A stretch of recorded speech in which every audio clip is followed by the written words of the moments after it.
আসসালামু আলাইকুম রহমতুল্লাহি আবরাকাতু। প্রিয় দিনী ভাই এবং বোনেরা, আজকে আমরা জানবো যখন কোনো ব্যক্তি বেড়াতে যায় বা কোথাও সফরে যায় তখন নামাজকে সংক্ষিপ্ত করে কিভাবে পড়বেন, অর্থাৎ ছোট করে কিভাবে পড়বেন। অর্থাৎ যদি আমরা হাদিসের পরিভাষায় যাই তাহলে কসর বলা হয়। তাহলে সেই ক্ষেত্রে এই কসর নামাজ পড়ার নিয়মটা কি, সম্পূর্ণ নিয়মটা আমরা জানবো। যে কসর শব্দের অর্থ কি, কতটুকু দূরত্বে গেলে আপনি কসর করতে পারবেন, এবং পুরুষেরা তাদের শ্বশুর বাড়ি গেলে কসর করতে পারবেন কিনা, বা মহিলারা তাদের স্বামীর বাড়ি বা শ্বশুর বাড়ি থাকলে বা নিজের বাপের বাড়ি থাকলে বেড়াতে গেলে সেখানে কসর করতে পারবেন কিনা, এবং জামাতের সাথে যদি নামাজ পড়ে কেউ সফর অবস্থায় তাহলে সেখানে কসর করা যাবে কিনা, ইত্যাদি বিষয়গুলো নিয়ে আমরা খুবই সংক্ষিপ্তভাবে আলোচনা করার চেষ্টা করব। এবং ধৈর্য ধরে সম্পূর্ণ ভিডিওটি দেখুন। আপনি ইনশাআল্লাহ পুরো ভিডিওটি দেখলে এই কসর সম্পর্কিত যত প্রশ্ন রয়েছে উত্তর পেয়ে যাবেন। এরপরেও যদি আপনার কোনো বিষয় জানার থাকে তাহলে কমেন্ট করবেন, ইনশাআল্লাহ যথাযথ উত্তর পেয়ে যাবেন। প্রিয় দিনী ভাই এবং বোনেরা, কসর শব্দের অর্থ কি? কসর শব্দের অর্থ হচ্ছে সংক্ষিপ্ত করা বা ছোট করা বা সংক্ষেপ করা। এ বিষয়ে আল্লাহ তাআলা কালামে পাকের মধ্যেও সূরা নিসার 101 নম্বর আয়াতে বলেছেন, ওয়া ইযা দরাবতুম ফিল আরদি ফালাইসা আলাইকুম জুনাহুন তাকসুরু মিনাস সালাহ। এখানে আল্লাহ তাআলা বলেছেন, যখন তোমরা দেশে বা বিদেশে ভ্রমণ করো বা সফরে বের হও তখন নামাজকে সংক্ষেপ করতে কোনো দোষের কিছু নয় বা কোনো দোষ নয়। অর্থাৎ আপনি যখন সফরে বের হবেন, নির্দিষ্ট শরীয়তের যে দূরত্ব রয়েছে এই দূরত্বে আপনি যখন যাবেন এরপরে আপনি কসর করতে পারবেন। তা আপনি কিভাবে কসর করবেন এই নিয়মটা আজকে আমরা জানবো। প্রিয় দিনী ভাই এবং বোনেরা, কসর করতে হলে কতটুকু দূরত্ব যেতে হয়। আপনি যেই এলাকায় রয়েছেন এই এলাকা থেকে যখনই আপনার উদ্দেশ্য হবে যে আপনি যে স্থানে যাবেন সেই স্থান বা সেই দূরত্বটা যদি 48 মাইল, বর্তমান যে বিষয়টা পরিমাপ যদি আমরা ধরি তাহলে 48 মাইল কিলোমিটার হিসেবে 77.23 অর্থাৎ 78 কিলোমিটার পরিমাণ যদি আপনি দূরত্বে বের হন তাহলে আপনি কসর করতে পারবেন। অর্থাৎ আপনি যে এলাকায় রয়েছেন এই এলাকা থেকে 1 মাইল দূরে বের হওয়ার পরেই আপনার কসর শুরু হয়ে যাবে। সেই সময় যদি ধরেন আপনি যেখানে রয়েছেন, আমার এই এলাকা, এখন আমি দূরত্বে যাব, ধরুন আমি চাঁদপুর রয়েছি, আমি এখান থেকে ঢাকা যাব, ঢাকা প্রায় 80 কিলোর উপরে রয়েছে এখান থেকে। তো সেই ক্ষেত্রে আমি 1 কিলোমিটার আমার বাড়ি থেকে বের হওয়ার পরেই, আমার মহল্লা থেকে বের হওয়ার পরেই আমার যদি নামাজ রক্ত হয়ে যায় আমি সেখানেই কসর করতে পারবো, সমস্যা নেই। এই যতক্ষণ আমি সফরে থাকবো এই অবস্থায় আমি কসর করতে পারবো। তো যদি আমি নামাজে মসজিদে জামাতে যদি নামাজ পড়তে চাই তাহলে সেই ক্ষেত্রে কসর করতে পারবো কিনা আমরা এক এক করে জেনে নেই। রাস্তায় যদি আমি একাকি পড়ি, অর্থাৎ আমি যদি একজন পুরুষ হই তাহলে সেই ক্ষেত্রে আমি সেখানে কসর করতে পারবো। আমি যদি একজন মহিলা হই সেখানে আমি কসর করতে পারবো। কসর কোন কোন নামাজে করতে পারবেন?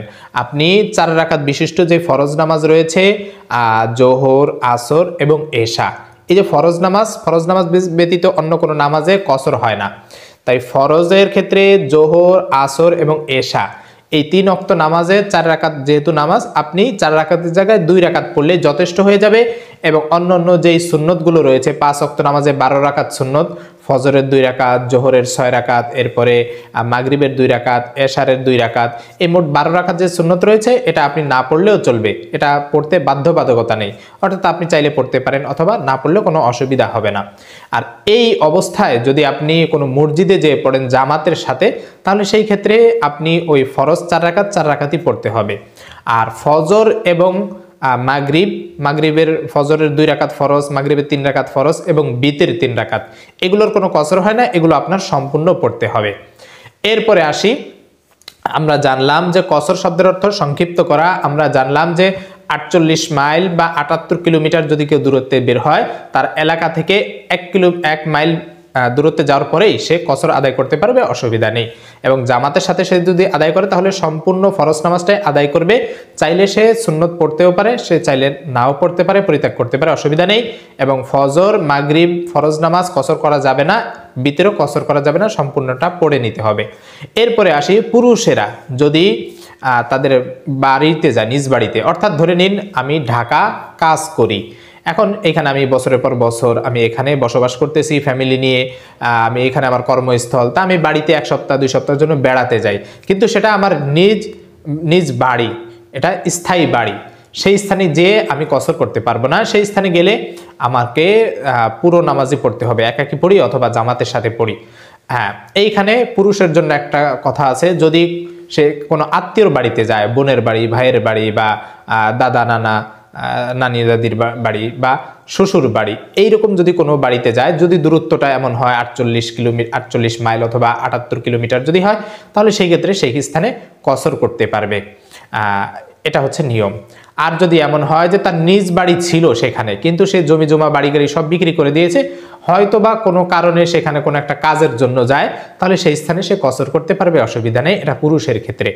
এখন মহিলাদের ক্ষেত্রে আসি। মহিলারা কসর কিভাবে করবে? মহিলারা কি তাদের বাবার বাড়ি যখন যাবে বেড়াতে, তখন সেই ক্ষেত্রে কি সেই স্থানে কসর করবে?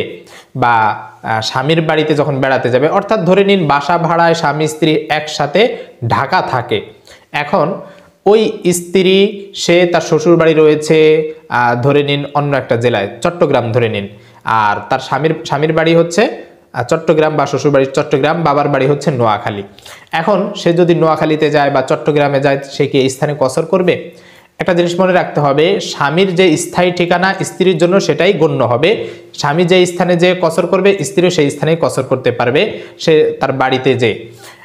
এখন এই স্ত্রী সে কি তার বাবার বাড়িতে কসর করবে কিনা, এখানে একটা প্রশ্ন থেকে যায়। যদি সেই স্ত্রী 15 দিনের কম যদি নিয়ত করে যে 15 দিনের কম সে তার বাবার বাড়িতে বেড়াতে যাবে বা সেখানে অবস্থান করবে, তাহলে সেইখানে কসর করতে পারবে। আর যদি 15 দিনের বেশি হয়ে যায়, তাহলে সেই ক্ষেত্রে সেই স্থানে কসর করা যাবে না। অর্থাৎ 15 দিনের বেশি যদি সে তার বাবার বাড়িতে বেড়াতে চায়, সেখানে অবস্থান করতে চায়, তাহলে সেই ক্ষেত্রে সেইখানে কসর করা যাবে না।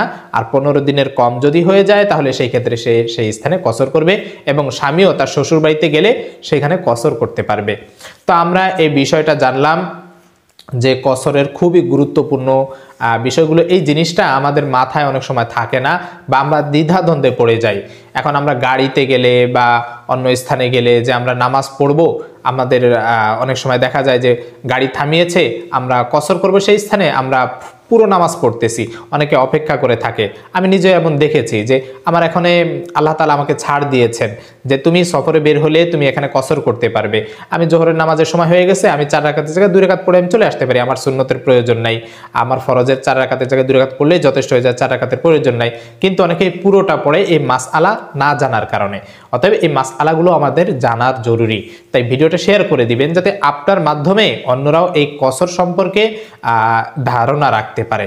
প্রিয় দিনী ভাই এবং বোনেরা, এরপর আমাদের আরেকটা প্রশ্ন থেকেই যায়, যদি ঘটনাক্রমে সফর অবস্থায় আমার যেই ওক্তগুলো কসর করার দরকার ছিল, সেই কসর নামাজ যদি আমার কাজা হয়ে যায়, অর্থাৎ সেই নামাজ জোহর আসর বা মাগরিব এশা আমার যদি কোনো ওক্ত কাজা হয়ে যায়, এখন আমি আমার নিজ গন্তব্যে চলে এসেছি, তাহলে কি আমার পুরো সেই কাজা নামাজ কি আমার 4 রাকাতের জায়গায় 4 রাকাতই পড়তে হবে, নাকি সেই স্থানে কসর কাজা আদায় করতে হবে? ধরে নিন আমি ঢাকা গিয়েছিলাম, যেহেতু 48 মাইলের বেশি, সেইখানে আমার কসর ছিল, আসর আমি পড়তে পারি নাই, তা আমি বাড়িতে আবার কাজ সেরে চলে এসেছি। এখন এই যে আমার কাজা হয়ে গেছে সফর অবস্থায়, এটা কি আমার কসর পড়তে হবে না পুরো নামাজ পড়তে হবে? সফর অবস্থায় আপনার কসর নামাজ যদি কাজা হয়ে যায়, বাড়িতে এসে আপনি সেই অবস্থায় কসর করতে পারবেন, অর্থাৎ 4 রাকাতের নামাজ 2 রাকাত পড়তে পারবেন, এই কাজা নামাজ আদায় করে নেবেন, অসুবিধা নেই।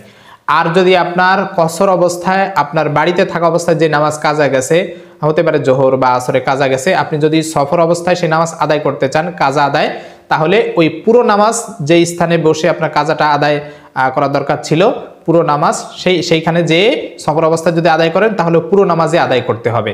অর্থাৎ বাড়িতে আপনার থাকা অবস্থায় 4 রাকাত ফরজ পড়তে পারেন নাই জোহর বা আসরের, আপনি সফর অবস্থায় 4 রাকাতই পড়তে হবে। আবার সফর অবস্থায় যদি আপনি কসর 2 রাকাত পড়তে পারেন নাই, বাড়িতে চলে এসেছেন, তাহলে বাড়িতে আসার পরে 2 রাকাতই পড়লে যথেষ্ট হয়ে যাবে।